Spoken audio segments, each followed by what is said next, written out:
तो अब इस साथ डेल्टा के क्वेश्चंस कुछ करवा लिए हैं, तो इसके बाद अब हम करते हैं क्या, current division end voltage division rule. ये इम्पोर्टेंट है, ये भी current division end voltage division. ठीक है, ये आपको इस रूल के बारे में बता देता हूँ क्या होता है। तो करंट डिवीजन कहाँ पे होता है, करंट डिवीजन कहाँ पे होता है, करंट डिवीजन होता है पैरेलल में, जब रेजिस्टेंस किसमें होते हैं, पैरेलल में। और वोल्टेज डिवीजन कहाँ पे होता है, जब रेजिस्टेंस हमारे किसमें होते हैं, सीरीज में। ये आपको ध्यान में रखना है पहली बात। करंट डिवीजन होगा जब रेजिस्टेंस पैरेलल में होंगे, और वोल्टेज डिवीजन तब होगा जब रेजिस्टेंस किसमें होंगे, सीरीज में होंगे।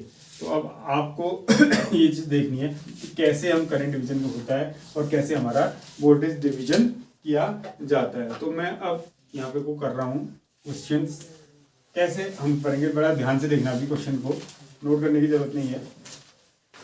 देखो, मान लो ये रेजिस्टेंस है, उसके बाद यहाँ रेजिस्टेंस है, यहाँ रेजिस्टेंस है।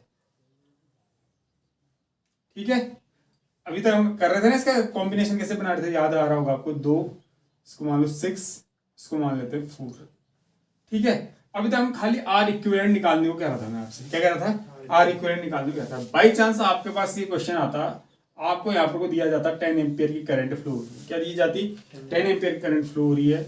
तो आपको बताया जाता है कि इस वाली ब्रांच में, इस वाली ब्रांच में ये I1 करंट है, इसकी वैल्यू फाइंड करो, इसकी वैल्यू फाइंड करो। अभी तक तो आप रेजिस्टेंस के थ्रू बता रहे थे ना कि रेजिस्टेंस टोटल आर इक्विवेलेंट कितना आएगा, यही मैंने क्वेश्चन था, वैसा ही क्वेश्चन। और इस क्वेश्चन में मैंने कह दिया कि यहाँ पे 10 एम्पियर की करंट आ रही है, तो इस वाली ब्रांच में कितनी करंट मिलेगी ये आपने बताना है।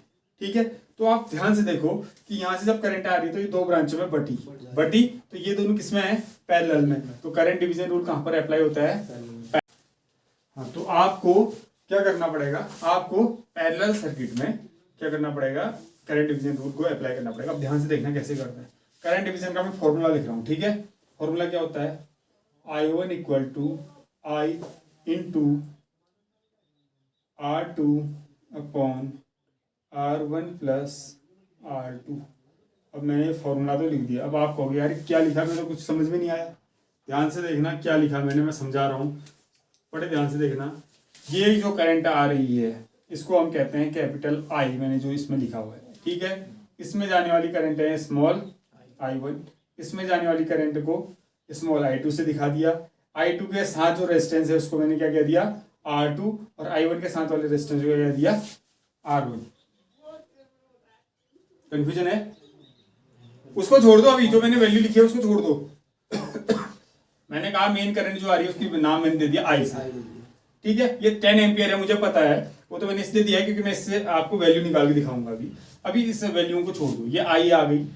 अब मैंने कहा कि ये वाला रेजिस्टेंस R2, तो इसके साथ वाली I2, जहां पर 2 है तो उसके यहाँ 2 कर दिया, जहां पर I1 है तो वहां पर को 1 कर दिया। करंट को I1, रेजिस्टेंस को R1, करंट को I2, रेजिस्टेंस को R2। अब फॉर्मूला मैंने लिखा, देखो I1 किसकी वैल्यू निकालनी है मुझे, I1 किसकी निकालनी है, I1 की। I1 equal to main current जो आ रही है, जो बटी नहीं है, वो I इंटू दूसरे का रेजिस्टेंस, इसका रेजिस्टेंस नहीं R2 बगल वाले का, R2 का, अपॉन R1 प्लस R2। ये आपका फॉर्मूला होता है, ये आपका क्या होता है, फॉर्मूला। इससे आप I1 की वैल्यू निकाल सकते हो। देखो कैसे निकालोगे, I कितना है आपको 10, R2 कितना दिया आपको 4, और दोनों का ऐड करने हैं रेजिस्टेंस R1 प्लस R2, तो ये 10, तो कितना आ गया आपको 4 एम्पियर की आपकी करंट क्या होगी, इसमें रहेगी।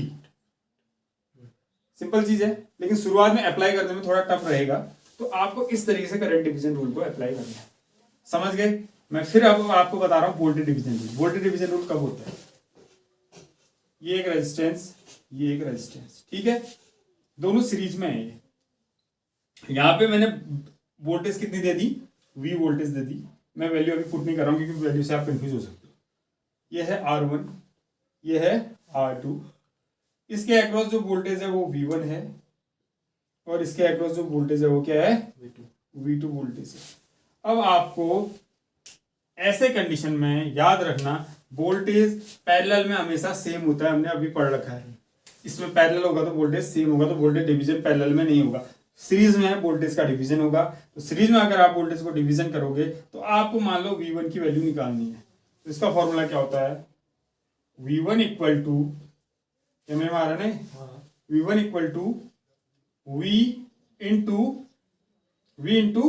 क्या, रेजिस्टेंस किसका आएगा इसमें, जिस वाले का निकालना है। अभी समझ में नहीं आया होगा, अभी समझाता हूँ क्या कह रहा हूँ। ये आपका फॉर्मूला है वोल्टेज डिवीजन रूल का। दोनों में अंतर भी समझा रहा हूँ, ध्यान से देखना। देखो इसमें क्या है, I1 करंट निकालनी है, main current I into opposite resistance. I1 निकालना है तो ऊपर क्या आएगा, R1 प्लस R2।